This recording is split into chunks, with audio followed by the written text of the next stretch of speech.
All right, let's start the actual Sutta class. We've already been talking a while. So, because tomorrow we have a day retreat here, half-day retreat. This was Anagaku Pachola's suggestion. So, since she's pretty cool, hopefully this will work. We're going to talk tomorrow a lot about breath meditation. So I thought, or she thought, that it might be nice to pick a sutta from the Anapanasati Samyutta. So it's going to be going through the 16 stages of Anapana. Unfortunately, they put ... dots in this little sutta I've chosen, so I will refer to another sutta at that point. But I wanted to speak from this one. It's Samyutta Nikaya number 54, number 9. So SN 54 ... 9 at Vesali. And this gives some of the background to a particular occasion that the Buddha taught the Anapanasati Sutta, and I'll mention why that's important and informative for us as to how the practice should be going as we go along. So it's quite a lot to read out because of the ... dots, which really adds a whole sutta. So perhaps I'll just read through the whole thing first of all. Is that a good idea? And then afterwards do some discussion around it. Yeah? Anyway, the participants are going to do all of the hard work. So here we go.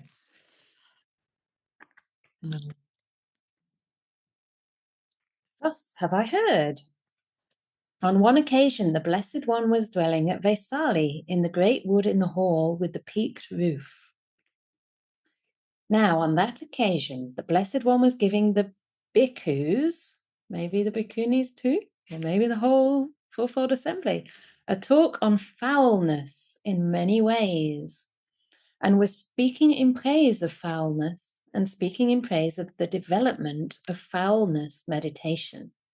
So this is actually a translation of the word asubha, which literally means not beautiful. So the not beautiful aspect of the body, I think it's referring to here. It's not very helpful to do the asubha on the mind particularly.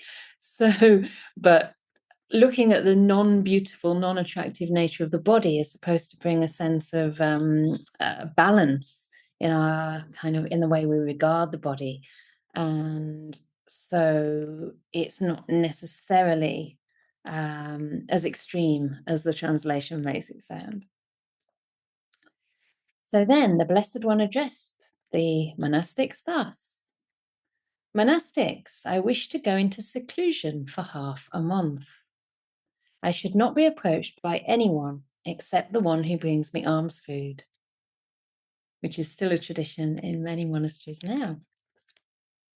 Yes, Venerable Sir, those monastics replied, and no one approached the Blessed One except the one who brought him alms food. So you can sometimes do that too. Then those bhikkhus, thinking the Blessed One was giving a talk on foulness in many ways, was speaking in praise of, let's say, the unattractive, was speaking in praise of the development of the unattractive meditation, dwelt devoted to the development of foulness or unattractiveness meditation in its many aspects and factors. Being repelled, humiliated, and disgusted with this body, they sought for an assailant. In one day, 10 bhikkhus use the knife, or in one day, 20 or 30 bhikkhus use the knife. So they looked for someone to kill them, in other words, because they were so disgusted with the body. Then, when that half month had passed, the Blessed One emerged from seclusion and addressed the Venerable Ananda. Why, Ananda, does the Bhikkhu Sangha look so diminished? Venerable Sir, that is because the Blessed One had given a talk on the unattractive nature of the body in many ways, had spoken in praise of foulness or unattractiveness, had spoken in praise of the development of foulness meditation. And those monastics, thinking the Blessed One was giving a talk on foulness in many ways, was speaking in praise of foulness, speaking in praise of the development of foulness meditation, devoted to the development of foulness meditation in its many aspects and factors. Being repelled, humiliated, and disgusted with this body, they sought for an assailant. In one day, 10 bhikkhus use the knife, or in one day, 20 or 30 bhikkhus use the knife. It would be good, Venerable Sir, if the Blessed One would explain another method, so that this Bhikkhu Sangha may be established in final knowledge. Some of you have got the humour in that. Well then, Ananda, assemble in the attendance hall and all the monastics or the bhikkhus who are living in dependence. Assemble in the attendance hall all the bhikkhus who are living in dependence on Vaisali. So living in dependence on Vaisali means living in dependence on that particular town, the people in that town who provide the alms food. Yes, Venerable Sir, the Venerable Ananda replied, and he assembled in the attendance hall all the bhikkhus who were living in dependence on Vaisali, as many as there were, should say in brackets, left. Then he approached the Blessed One and said to him, the Bhikkhu Sangha has assembled, Venerable Sir. Let the Blessed One come at his own convenience. So first they assemble, and then only the teacher arrives.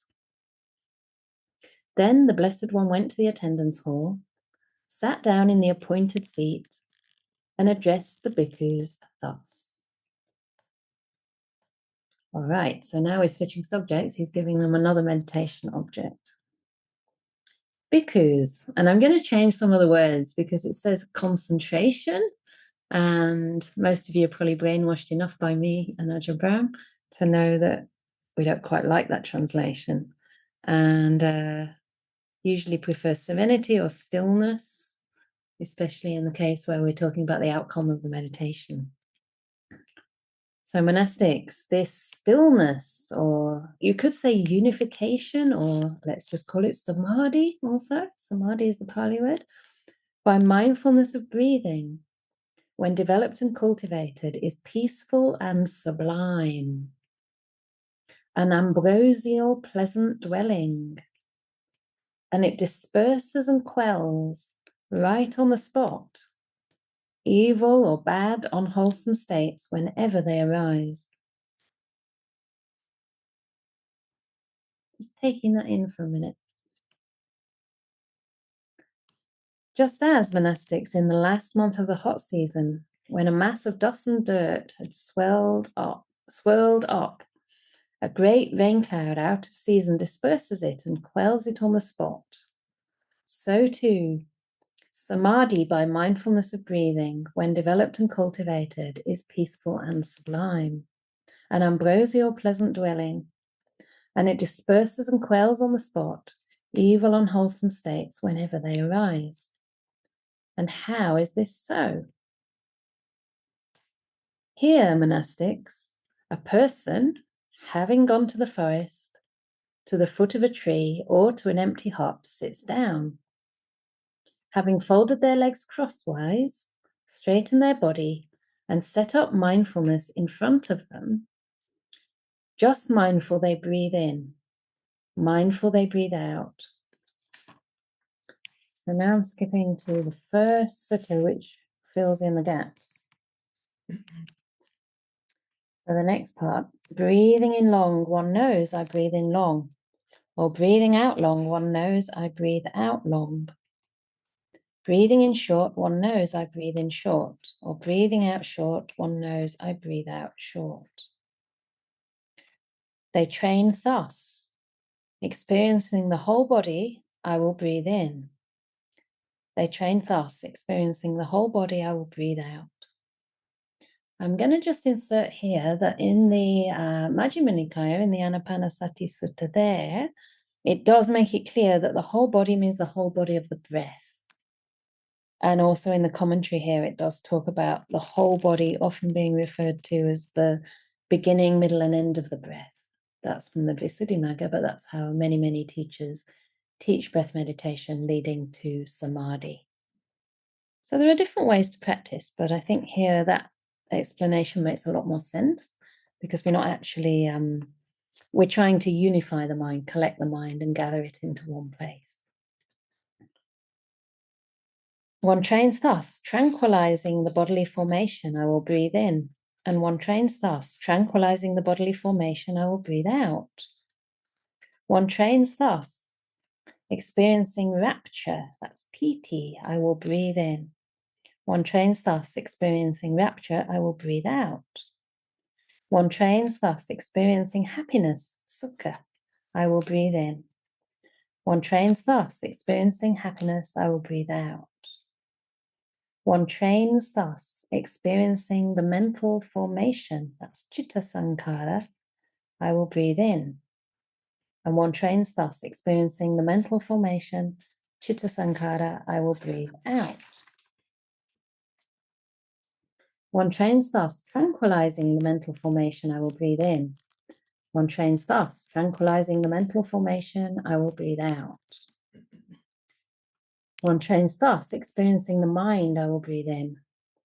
Experiencing the mind, I will breathe out. One trains thus, gladdening the mind, I will breathe in and breathe out. One trains thus, stilling the mind or unifying the mind instead of concentrating, I will breathe in. One trains thus, stilling the mind, I will breathe out. One trains thus, liberating the mind, I will breathe in.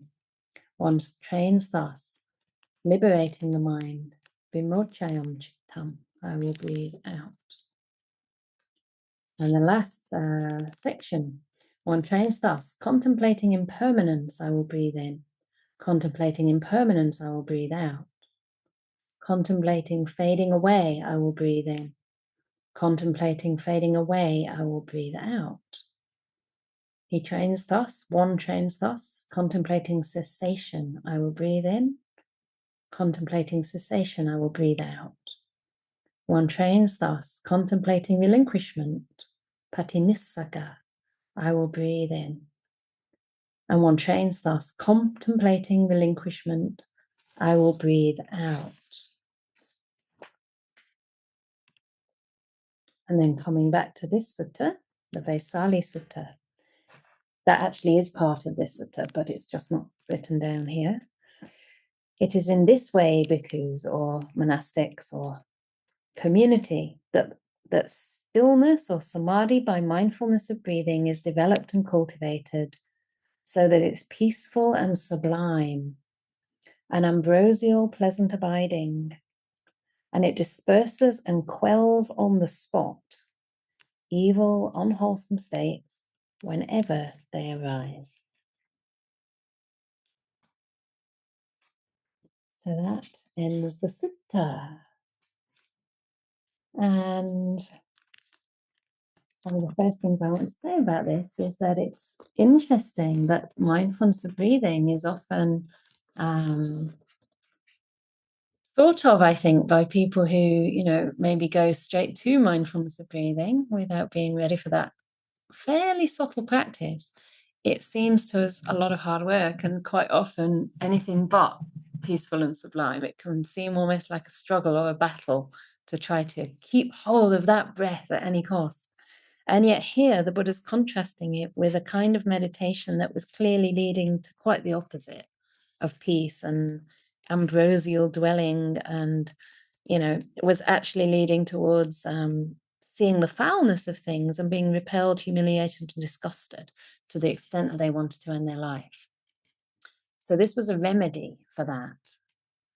He wasn't even teaching loving kindness as a remedy, but he was teaching mindfulness of breathing and saying that it is in this way that he's teaching it, that it leads to peaceful, that it becomes a peaceful and sublime, ambrosial, pleasant dwelling, and disperses and quells on the spot even unwholesome states whenever they arise, which I also think is a direct alluding to the fact that unwholesome states arose for those monks when taking hold of the other meditation object unskillfully. I'm probably overdoing it quite a lot and not really understanding what the Buddha was trying to teach there. So that is the sutta, and it'll be interesting to hear from you. Any thoughts on this, or have some discussion around the practice of anapanasati, and I'll just say a couple more things in case people might not have studied the sutta before. One of the things with this sutta and most of the suttas in the Anapana Samyutta is that it goes through all 4 stages. So there's 4 tetrads, what we call tetrads, and each one has 4 parts to it, right? So it's not just observing the breathing and observing whether it's long or short, and then allowing yourself or reaching the point where you're able to experience the whole breath and then tranquilizing the breath. We also move to experiencing the feelings associated with the breath. So the first tetrad is concerned with the body. It's a body contemplation. But the second one goes into feelings, which is also the second satipatthana. So this is all related to experiencing happiness, pleasant feelings like rapture, like sukha, experiencing the mental formation, which really means experiencing the happiness of the mind. So you're starting to experience happiness more and more as a mental object. And then eventually tranquilizing that happiness in the mind. So at the end of each of these 4, there's also a tranquilizing of the experience that we're having. And then by the time we get to the third one, we're experiencing the mind, and then gladdening the mind, stilling the mind, and liberating the mind. So now we're in the realm of mind, which is the third satipatthana. And then the last section is contemplating impermanence, fading away, cessation, and relinquishment, which completes the last satipatthana, which is the contemplation of dhammas, or sometimes people call that mental contents or mental objects, but here it's talking about particular aspects of the Dhamma that are leading to awakening, basically. Yeah. So the important thing in this way of teaching breath meditation is that it's leading to increasingly sublime states, and you're going through stages of deep joy and tranquility and peace.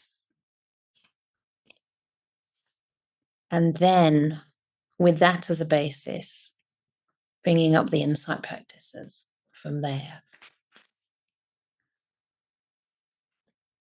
So there's already some questions in the chat or some comments, so I'll come to that. And then I would really love if we could talk about this, maybe from a practical perspective, maybe your experience with breath meditation, any difficulties you have, or how you interpret it, how you understand this teaching. It would be really interesting to hear from you. So it's interesting how quickly those monastics could get so far from essential principles like harmlessness while doing the asubha practice. So asubha, again, is the meditation on the not beautiful aspect or unattractive aspect of the body. I wonder how much of that was the meditation itself, and how much was them discussing it and talking each other further into aversion. Very good point. Yeah. That is interesting, yeah. And also sometimes this kind of gung-ho, slightly macho sort of approach that people can have. It's like, yeah, I'm really into the foulness. I'm starting to see my guts and blood coming out. And how about you? Oh, yeah, I'm sitting all night, I mean, this happens, right? In monasteries, it happens in retreats. How long can you sit? I can sit longer. I endured this much pain. You only endured that much pain. So you're quite right, actually. Perhaps the fact that they were all doing it together might have sort of further encouraged them to take it to quite an extreme and veer away from the essential principles like harmlessness. Absolutely. And I think also there might be an element of, perhaps them not realizing or recognizing that it's something to pick up when necessary. Like it's something to pick up if you actually do have a lot of lust in the mind or a lot of attachment to your own body. Because originally when the Buddha taught asubha, it wasn't so that you can figure out how disgusting the opposite gender is, not at all, or the same gender if you're, not heterosexual. It was actually to understand the body as the body, your own body just as body. So if you were too attached, then you needed to bring your mind back to a middle point of just understanding body as body by looking at the unattractive elements. But if you are already kind of very down on your body and this body is really disgusting, then it would be more skillful to actually develop maybe gratitude to the body, or maybe love and kindness to the body. So only one type of meditation was taught here, and they obviously weren't wise enough in how to apply that appropriately to their own mind in a particular situation. Yeah. I guess we'll never know how much they discussed, but obviously they discussed getting these assailants, and they were getting them for one another. So yeah, it's a very good point. Okay, I'm going to carry on with the conversation directly related to the sutta first and come back later to the chat. Manori. Yes, Venerable. At the end of the third tetrad, what it says, a mind still in the mind, does that mean jhana? Good question. Good comment. It actually says liberating the mind. So yes, almost. Ajahn Brahm's understanding of this one is that experiencing the mind means starting to experience the breath as from the mental perspective. So actually starting to experience what we would call the nimitta, the sign of the breath, rather than the feeling of the breath. So something like a light or a sense of softness. Sometimes it can be a feeling, but it's not a physically felt feeling. It's a mental perception of the breath. So experiencing the mind. And because he is very nimitta inclined in terms of light, he often explains that as the light in the mind. And then gladdening the mind, that's abhipamojayam chittam, and that actually means something like making it extra joyful. And Ajahn Brahm likes to talk about that as shining up the nimitta. So really starting to let go more and more and allow things to brighten and become quite incandescent. And then stilling the mind is pretty much getting close to jhana, but liberating the mind is probably the jhana itself, because usually in the suttas they are called is it the remote?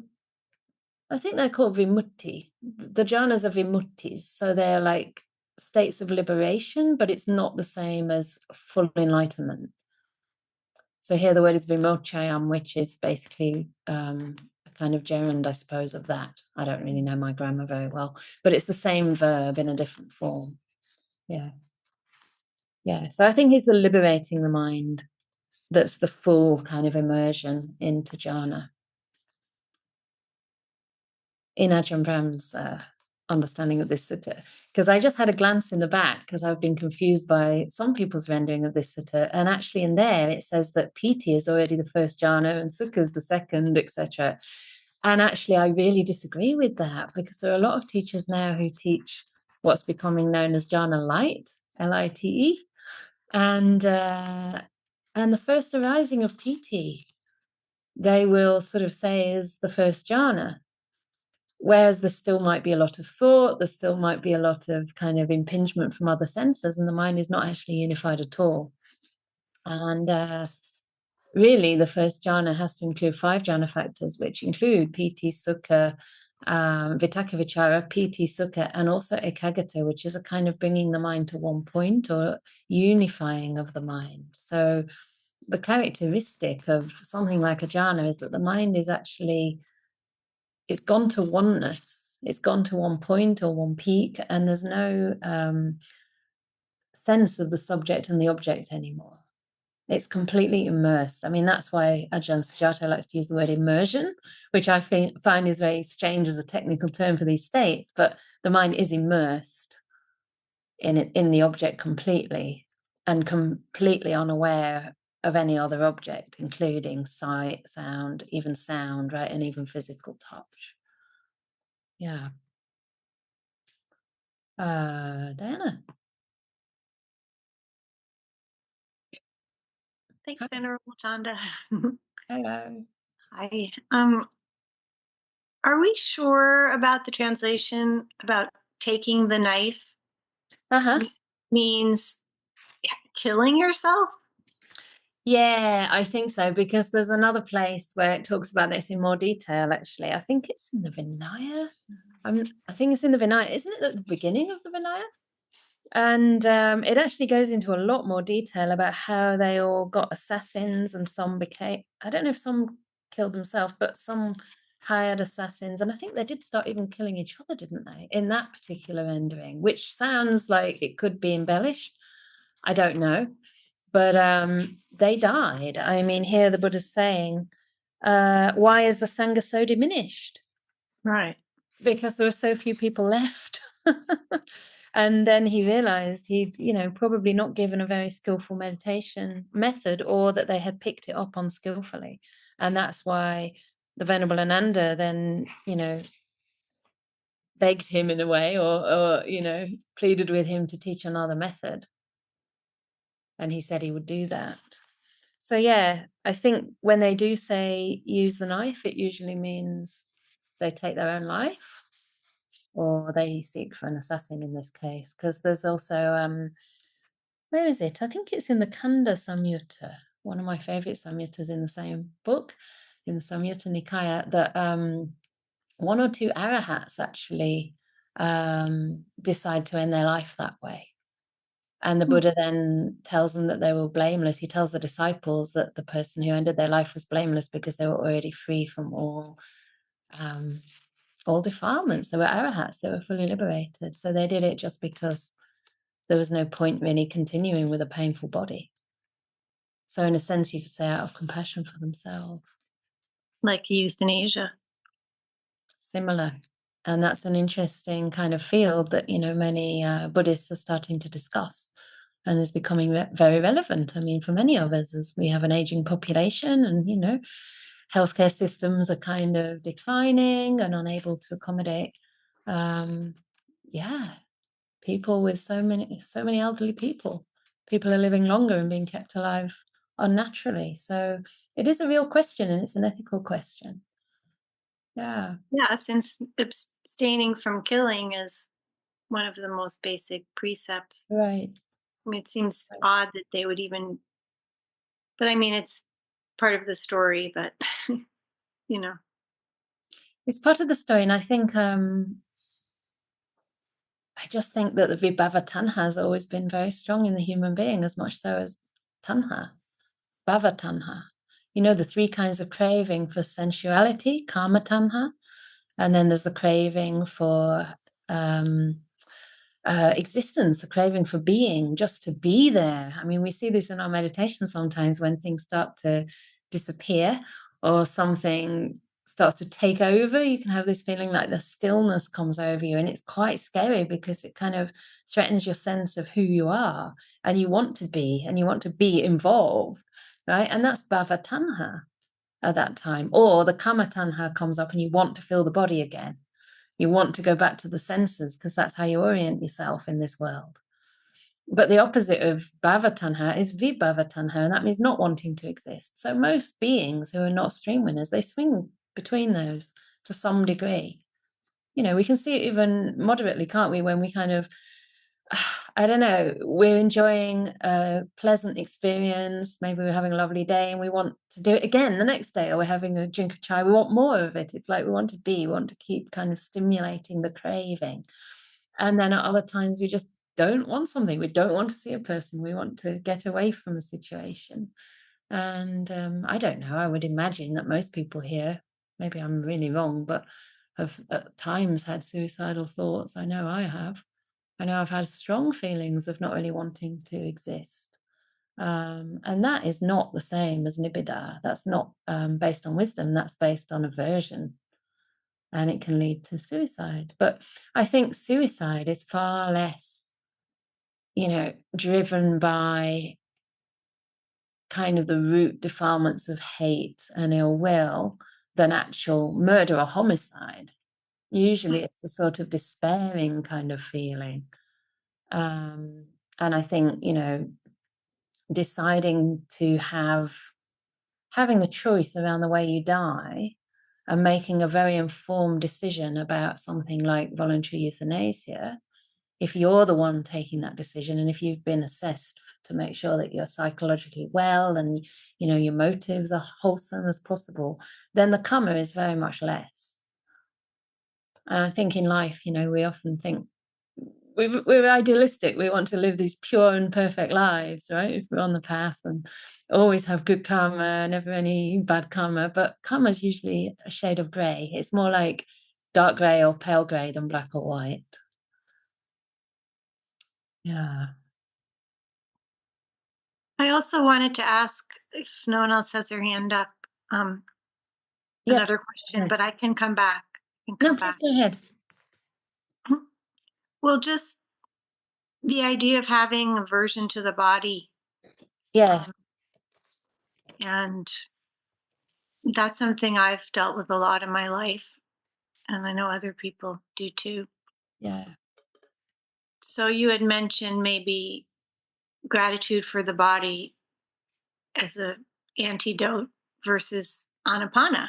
So I was wondering if you could speak a little about that. Yeah, thanks for raising that, because that thought came to me too when I was reading this about, you know, that this is just an extreme kind of disgust and hate towards the body, but this is very common in things like eating disorders or the way we've been socialized, especially as women, I think. Maybe as men too, I don't know, but, you know, that we should appear a certain way and that we sort of feel we've got to control or be in control of the body somehow, and it doesn't look the way we want it to, and therefore we might not be loved the way we'd like to be, or whatever it is. This, you know, societies that we're in are incredibly body conscious. So I do think there are degrees of it. And yeah, I mean, Anapanasati also takes preparation. It also takes developing a really strong ethics and a really wholesome motivation towards, you know, the practice, but towards, you know, our whole lives, really. And that would include making peace with the body, making peace with the mind, developing friendly attitudes in general towards ourselves and towards others. So there's still a foundation for Anapanasati Sutta. And of course, each and every sutta can't go into all that detail, but when you read the suttas as a whole and you see how it falls and where it falls in the gradual training, you realize that a lot of preparation went before, which is what I want to speak about more tomorrow when we have our day retreat here. Just, you know, how many of us are ready to sit under that tree? You know, what do we need to do before we get there? To sit under the tree or in an empty hut, you know, with the body straight and the legs crossed. First, we have to do a lot of care for the body and really develop some wholesomeness, some virtue, and some happiness inside. So we're not starting from nothing. It's quite a refined practice, mindfulness of breathing. Yeah. I'm going to come to the chat and then come to Shelley. Or is there anything more from you, Diana, in response? Okay. I find it interesting how the monastics were becoming suicidal because of the thought that their body was disgusting. I just recently had a client that had been feeling disgusted with her body for many years. It led into deep depression with suicidal thoughts for her. Can breath meditation help someone like that?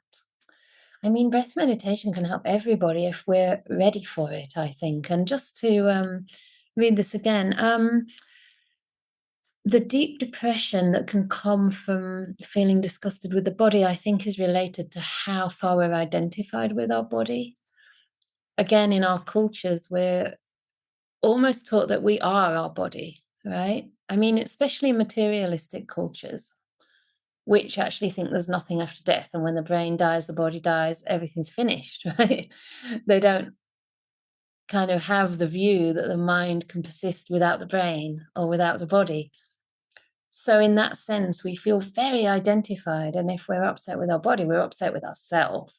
I mean, it's interesting here too, because quite often every day, actually, we do the check-in at breakfast time. And I mean, I'm not saying I'm free of this, but I've had to work with this because I've got a chronic sickness. So I've had to separate out my well-being from my physical state. And it's interesting how a lot of attention goes on how the body feels, and that seems to color people's moods a lot. And I think that ability to sort of see that, yes, the body is one thing, but the mind is something else. And there's qualities in there that we can connect to separate from the mind is a really important part of the practice. And I think that's partly why this Anapanasati Sutta can help people like your friend. Not by bypassing the body, you still have to develop that wholesome relationship with the body, but eventually Anapanasati Sutta takes you into the mind and into the pleasure of the mind. And from there on, it's pleasant. It's a pleasant abiding. The Buddha never talks about dealing with bodily pain in Anapanasati Sutta. He talks about that in the Satipatthana Sutta, but it's interesting that in the Satipatthana Sutta, they only use the first tetrad, the body contemplation. They don't go on to the feelings, the mind, and the contemplations that come after jhana. So it seems to me as though the Satipatthana Sutta is honed in on developing a certain amount of equanimity towards the pleasant and the painful feelings. And then for Sammasamadhi, the last factor of the path, you are able to just start moving into the pleasure of the mind. So we do need the whole gradual training. I don't know, it's tricky to recommend things to people because I don't know your client. One thing that I would always feel confident to recommend is more loving kindness. So maybe try with that first of all. Because as I say, the breath meditation, it's part of the gradual training and it's almost the last part. So it's interesting that in many retreats my first retreats that I began with, the first meditation they gave me was breath meditation. I was absolutely, it was just impossible to stay with more than a few breaths without kind of going into fantasy land. All kinds of weird pictures and images and songs were going through my head. I couldn't stay with the breath. Yeah. Okay, I'm going to Shelley and then I'll come back to the chat. Hi. Hey, okay. One of the things that made me think was when you were talking a bit about being at peace with our bodies. And I've been suffering from chronic pain for a few years now. And one of the things that I've been really struggling with is how much they try to push drugs on me instead of using more holistic methods of and so like I just went to I also suffer like I have a lot of trauma in my body, right? And I hold it. Mm.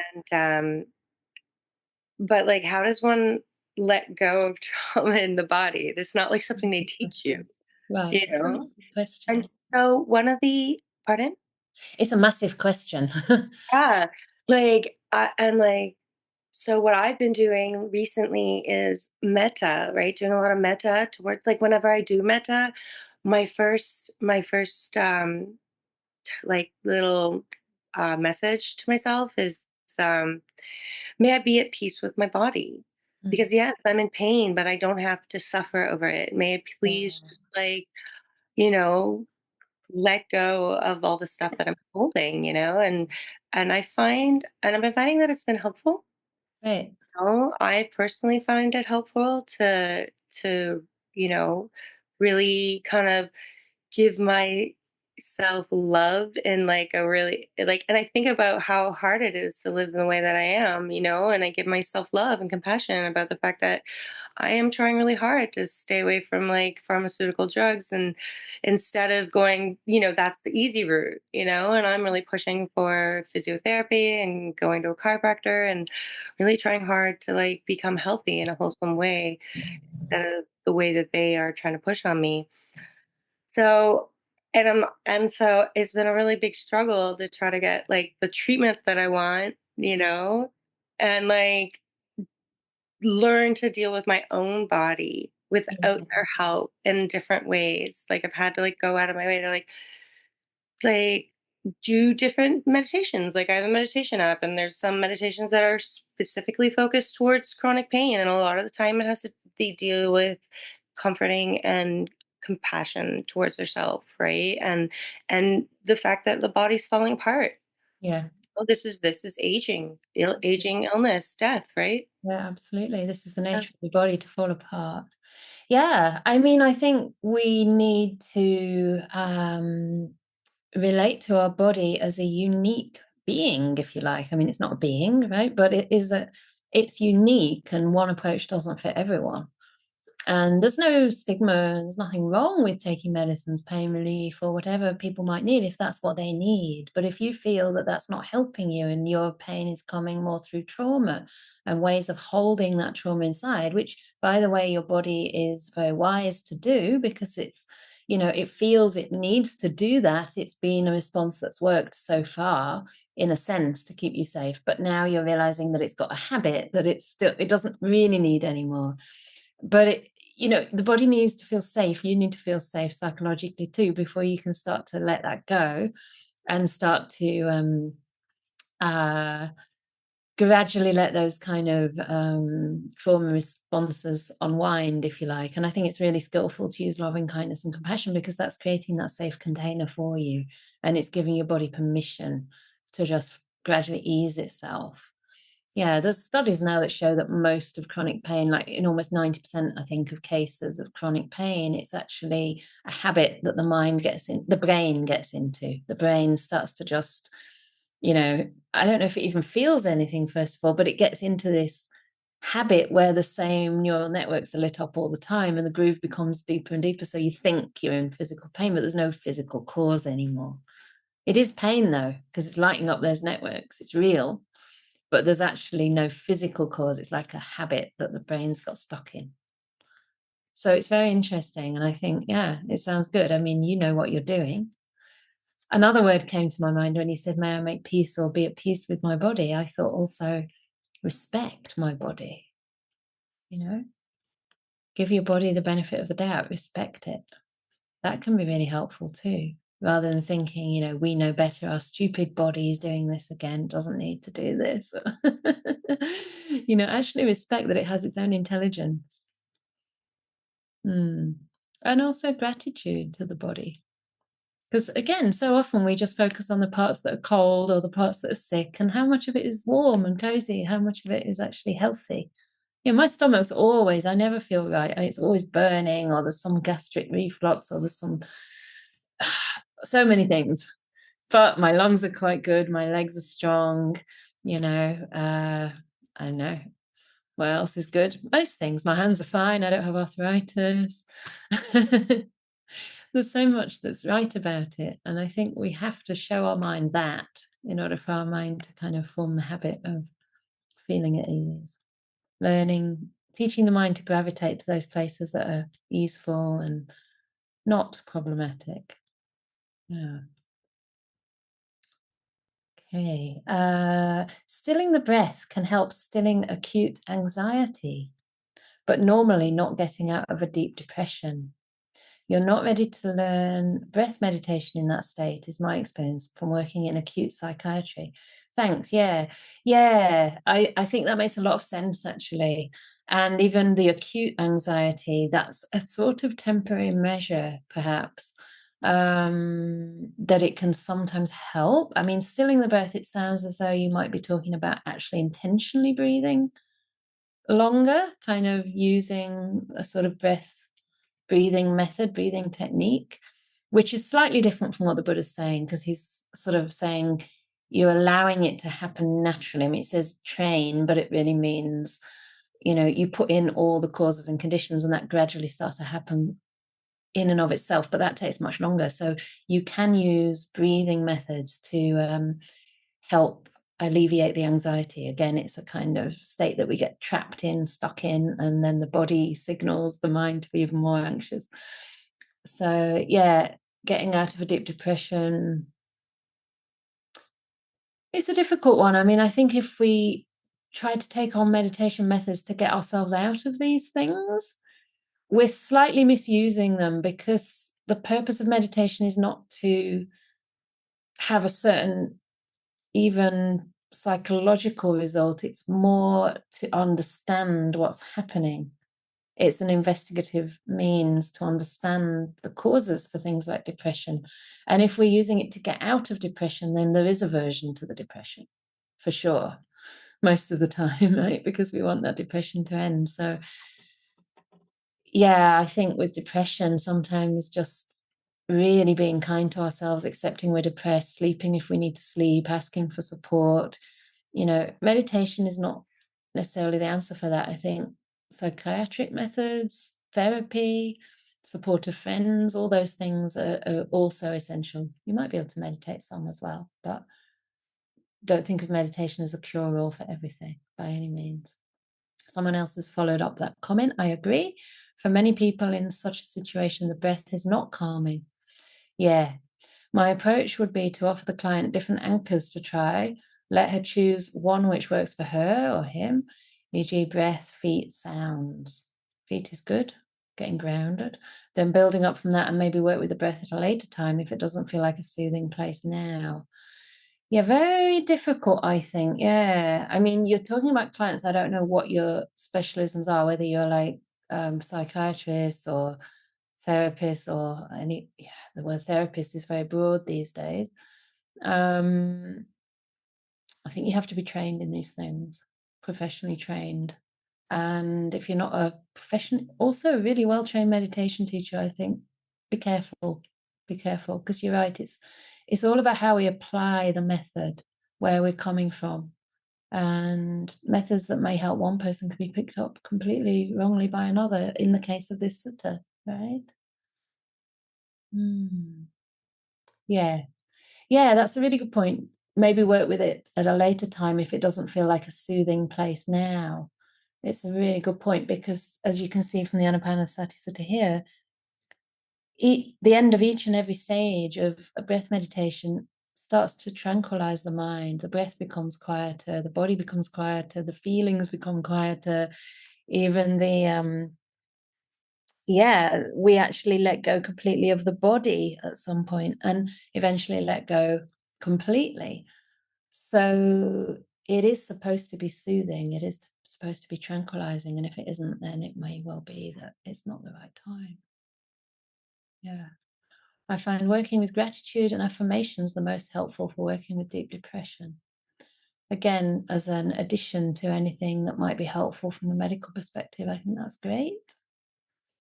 I tried with gratitude for the body with her, but she couldn't do it very well. I mean, who can unless they've trained for years and years and years and years, right? It's a start. I mean, one of the things I like to sometimes say is, may I learn to have gratitude for my body? If we are using phrases or say, may I forgive such and such, that's very difficult. May I learn to forgive? May I have the intention to forgive? May I have the intention to learn to be grateful for my body? We can kind of come at it slightly more gradually, perhaps.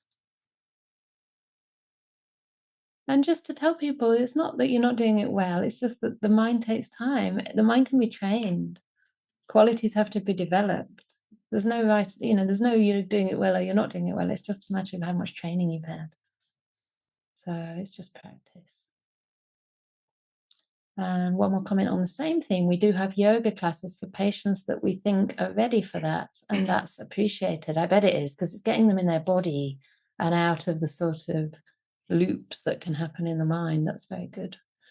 I find working with gratitude in general allows my mind to find more to be grateful for. Exactly. Once you start getting that perception, you start seeing things everywhere to be grateful for. The same with happiness. Once you start seeing a little bit of peace in the mind, it's like it starts to become amplified. It's like having a magnifying glass on something. You suddenly see it in immense detail and you just get more and more sensitive to the quality of peace or the quality of joy or whatever it is. Maybe working with her body is too sensitive for her to start with. Yeah. Tiptoe in. Okay. Yes, Joseph wants to dedicate the merits. I'm coming to that at the end. Otherwise it confuses me. And yes, you have a question in the box. Do you want to ask the question or me to read it? You want to ask? All right. Thank you, Venerable. Something I noticed coming up with this sutta was empathetic distress for all those bhikkhus who had engaged in self-harm. And what I found was the thing that was soothing was like, it was a matter of perception. So I'm thinking about the idea of, how do I put this? When I noticed what was suffering was these images in the mind from the story of the sutta, all these images of people self-harming, and like my mind dwelling on the amount, the number. Yeah. And what I found, what was actually soothing, like self-soothing, wasn't trying to like stop the images and like focus on my breath. It was to switch the perception to one of compassion, which was imagining people tranquilized by meditating on the breath. That subtle distinction of rejoicing in their alleviation. So it was some a friend of the family used the word, they were experiencing turmoil. Yeah. How are you feeling? He says turmoil. Yeah. And I looked it up, and it was a feeling of distress. And the antidote for turmoil was like tranquility. Yeah, nice. So it was actually, can we see in our mind the image of the distressed person being tranquilized and rejoicing, and seeing someone else in our mind calmed by their breathing, and like rejoicing in their alleviation from suffering. And that was, I found, was meeting that need in my mind to calm the nervous system down. I just wanted to share that and get some feedback about that. That's really ingenious. That's really lovely, actually. And thank you for raising that. I maybe should have said that in the beginning, because for some people this could be quite triggering, actually. So yeah, my apologies. I should have mentioned that actually in the beginning, because I guess the way that I'd learned this was almost like it was a sort of quite a funny story, almost incredulous, that you can't really believe it happened. But yeah, I mean, you're quite right. It can be very distressing, especially if you're visual, and those visual kind of images are coming up in relation to this. So thank you for that. And yeah, it's reminding me of the way I practice metta, and you're adding another element and making it more specific.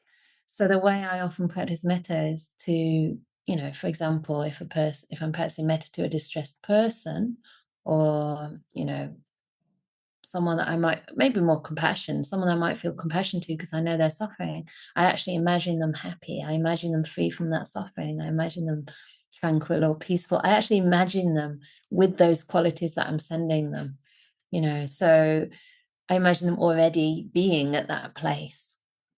And that makes that very alive in my mind. But the idea of bringing them up and actually being in that place through their breath meditation, like it says in this sutta, is really lovely. And maybe the image of them practicing breath meditation in that way is not so different from what might start to happen for you. You know, because when we imagine someone else watching their breath and becoming tranquil, it's very likely that we'll find ourselves doing the same. Because imagination and reality is so close. So that's lovely. And then you can breathe with them, with that tranquility. And maybe that can give a spark to your breath meditation, because I think you're somebody who resonates a lot with qualities of the heart. So maybe that can really go hand in hand with the breath meditation for you, bringing those qualities of compassion in. And that's a really, unique way to do it. So, and a nice end to the story, isn't it? Which is the end. It is the end to the story. I mean, the Buddha wasn't overly worried about those monks. I remember that they made that mistake at the end, but there were still good monks who'd been practicing well. And, you know, Ajahn Brahm often gives this lovely story about a boy in Perth who committed suicide, and he was I think he was about 18 or 16 and about to do his exams, and his parents were obviously distraught, and being Buddhist, they thought, this is bad karma, you should never take life, and has he committed a really bad karma? And Ajahn Brahm gave this lovely story about his exams, and the parents thought, what is he going on about? Because he started asking, well, how many questions did he have in his exams? How many papers? How many questions on each paper? How many sub-questions? And they worked out altogether about 80 odd questions in his exams. And he said, well, what would happen if you got 79 of those questions right? You did really, really well with 79 of them. And then on the last question, you really messed it up. Would you still pass your exam? Would you still graduate? And they said, oh, yes, of course. And then they understood the story. So in the same way, you know, if you've developed a lot of wholesome qualities, but then you just go a bit astray at the end, it is not the end of things. You can continue to practice. Maybe they were listening from the Deva realm, who knows, to the Anapanasati Sutta. So we don't know, actually, but it's lovely to imagine that, well, we're all here because of this, and we're all practicing breath meditation because the Buddha recommended it so highly. So, you know, perhaps they were bodhisattvas in a sense, giving us, you know, helping us understand how breath meditation can really lead to great states of peace. Yeah.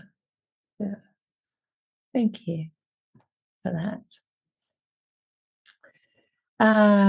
Okay, maybe this is the last question now, because it is almost, we've got 10 more minutes. So, hello, could you please expand about the passage on feeling of the body in the sutta?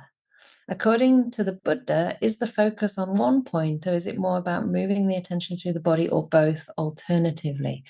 Right, okay, so I touched on this right at the beginning, and I told you that in the Anapanasati Sutta, I think it's Majjhima 118, it actually has in brackets where it says experiencing the whole body, it actually says the whole body of the breath. And there's another passage where the Buddha said, I think it's the same one actually, he says something like, oh, what is it? I say that this is one kind of body. I say that the breath is a kind of body within the body. So he uses the word body not only to mean the physical body, but also body in the sense of a kind of conglomeration of things. So like a body of water, or a body of evidence, or in this case, a body within the body. So the breath is like a miniature body. It's the body of the breath. So in this sutta, I think what it's really talking about is actually feeling the whole breath as an entity in and of itself, and getting very familiar with that. So first of all, you notice whether the breath is long or short. And that is just to understand that, just to get the mind interested and keep the mind inquiring and focused on what one's doing. Yeah. So it becomes a bit more interesting if you have something else to look at. You have also an aspect of the breath that can keep the mind interested. And after that, it's experiencing the whole body here, it says. But if we take that as body of the breath, what you can start to do at this stage is not just notice, oh, it's an in-breath, or oh, it's an out-breath, and then, oh, it's a long in-breath, or it's a short out-breath. We can actually notice more of the breath. So we're not just noticing one occurrence, but we're noticing several parts of the breath. So it's like noticing from the beginning when it comes in, and then maybe noticing the middle and noticing the end. Then the same on the out breath, noticing when it starts to go out, noticing the middle of it going out, noticing the end of it going out, maybe even noticing the gap between the two. So you're aware more times during a single breath. So if we're using the counting method at this point, which is another skillful means, on the in-breath and the out-breath, you might count 1, 2, 2. Here you might count 1, 1, 1, 1, 1, 1, 1, 1, 2, 2, 2, 2, 2, 2, or whatever. So you count more times. So your mind is making contact with the breath more times for longer periods. So we're starting to sustain our awareness on the breath. Does that make sense? It's the difference a little bit between vitakka and vichara, the first two jhana factors. So vitakka is the initial application of the mind. So it's just noticing the in-breath or noticing the out-breath. But vichara is like sustaining the attention. So it's noticing it the whole time. So you're kind of with the breath. It's like you're accompanying it. So instead of the mind's here and the breath come in, go out or whatever, you just notice it at one place. You're like, it's coming in, it's going out. So the two are coming closer. The mind and the breath are coming closer. Does that make sense? But if you did want to practice another way, because there are other ways to practice the body, mindfulness of breathing whilst feeling the whole body, It tends to be seen more as an insight practice, but it can also lead to stilling the mind, especially if you feel a bit restless, or if you kind of can develop mindfulness quite strongly through bodily awareness. Then you can breathe in and just feel the breath going through the body, breathe out and feel the breath leaving the body, and feel the sensations of the breath. And you can get really sensitive to that. So you can even start to feel like the breath in the palms of your hands. It's a sort of very, very subtle energy. Or you can feel the breath at certain points in the body, maybe the parts that expand. And if the mind is inclined to samadhi, it will start to naturally calm the body, and the body will start to fade into the background. But certainly with the way the Buddha's teaching it here, the body sort of does become more and more tranquilized, and then we start to experience the qualities and the happiness of the mind. So we're moving from body to feelings to mind and to mental states. Does that make some sense? Yeah. So try different things, see what works for you. But certainly with this sutta, it's connected to sama samadhi, so it's leading at its depth to the deep states of jhana. So we want to be simplifying gradually. Yeah. Okay. So you can see the talk that Minori has written there. And again, it's kind of how I've explained it. So that's one interpretation. It's not that any one teacher is completely right, but it makes sense. And most people who practice jhana say that if you're practicing breath meditation towards that end, it's better to interpret body as body of the breath.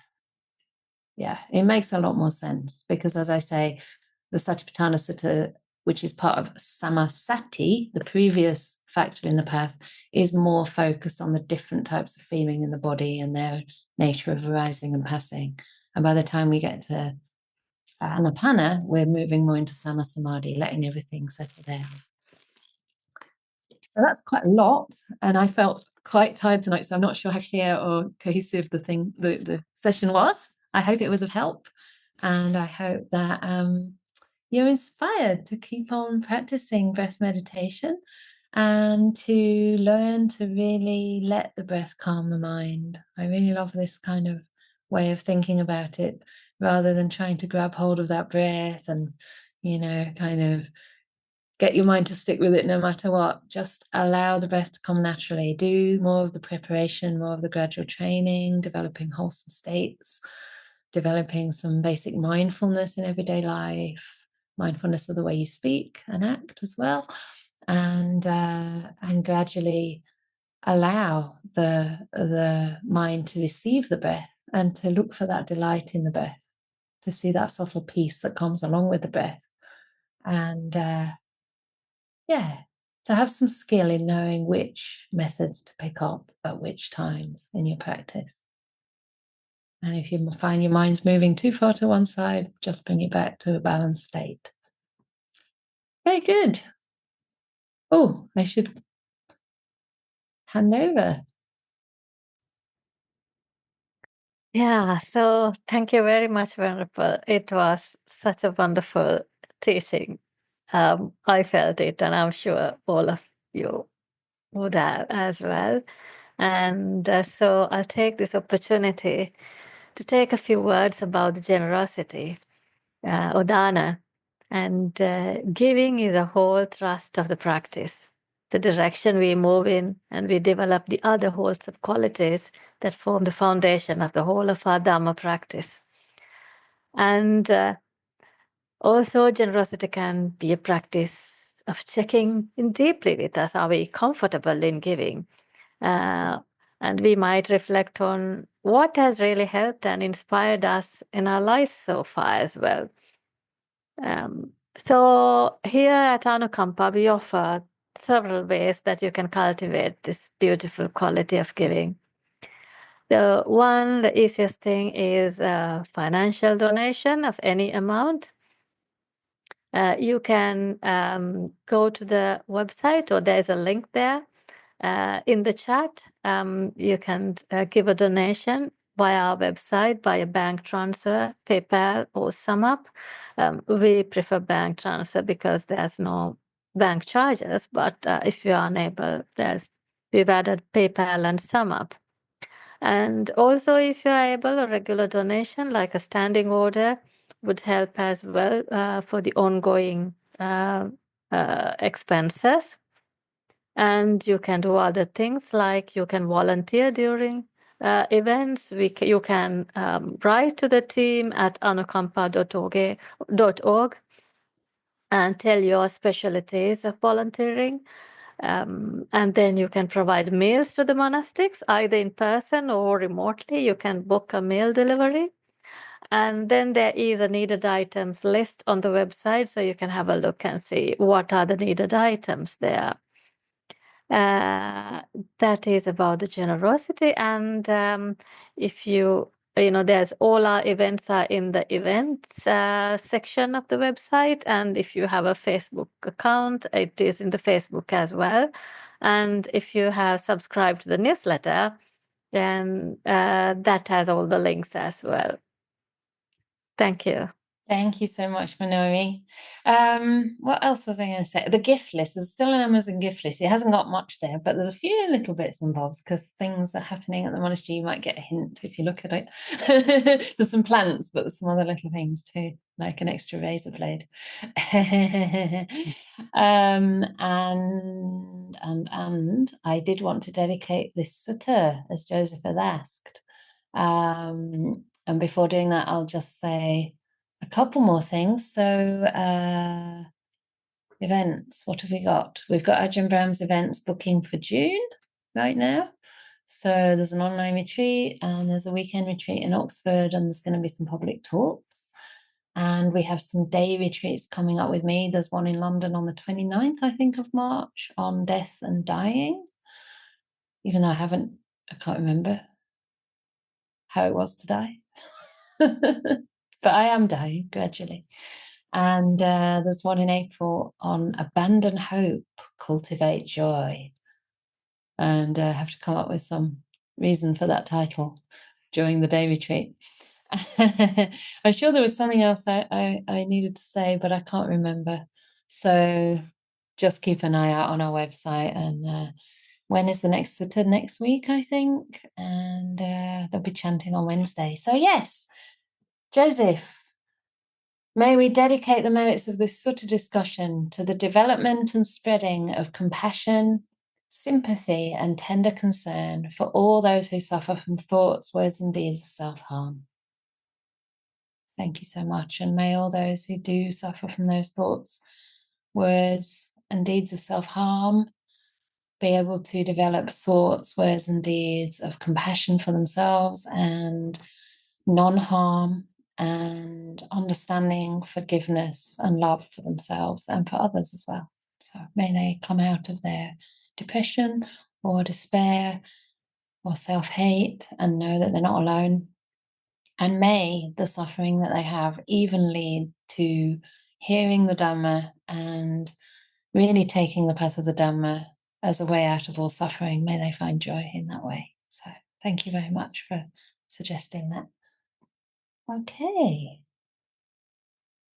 All right, there's still 9 places on our retreat in Norway. Thanks for saying that. I'm surprised because there were 100 people wanting to come for 50 spaces. So 9 spaces left in Norway. I know there's someone in the room who's hoping to come. So if you act quickly, you can still come.